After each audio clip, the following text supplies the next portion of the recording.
प्यारे इस्लामी भाइयों और बहनों, आज के इस वीडियो में हम डिस्कस करेंगे कि हालत रोज़ा यानी कि रोज़े की हालत में मिसवाक करना कैसा है, जायज़ है या नहीं।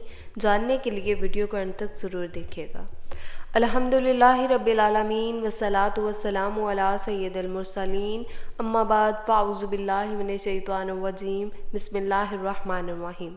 अस्सलामु अलैकुम वरहमतुल्लाहि वबरकातुहू। Welcome to Islamic seeds channel.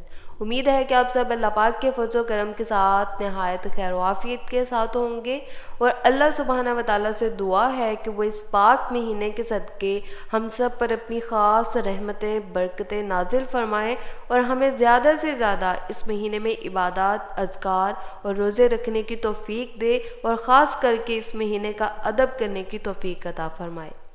प्यारे इस्लामी भाइयों और बहनों, अक्सर लोगों को ये गलत फहमी होती है कि रोज़े की हालत में मिसवाक करना जायज़ नहीं है, लेकिन ऐसा हरगिज़ नहीं है।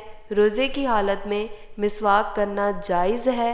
हालत रोज़े में मिसवाक कर सकते हैं क्योंकि मिसवाक हमारे प्यारे नबी हज़रत मोहम्मद सल्लल्लाहु अलैहि वसल्लम की पसंदीदा सुन्नत मुबारका भी है और आप सल्लल्लाहु अलैहि वसल्लम ने फरमाया कि अगर मेरी उम्मत पर मुशक्क़त का खौफ ना होता तो इसको फ़र्ज़ करार देता।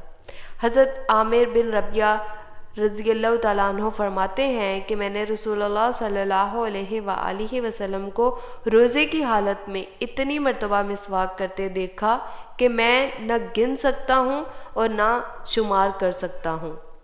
प्यारे इस्लामी भाइयों और बहनों, लेकिन ख़्याल रखें कि अगर मिसवाक चबाने से रेशे छूटें या मज़ा महसूस हो या रेशे हलक में उतरें तो ऐसी मिसवाक रोज़े में नहीं करनी चाहिए।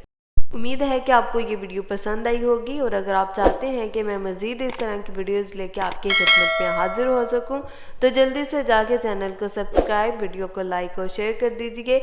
मिलते हैं नेक्स्ट वीडियो में, तब तक के लिए अल्लाह हाफ़िज़, फ़ी अमान अल्लाह।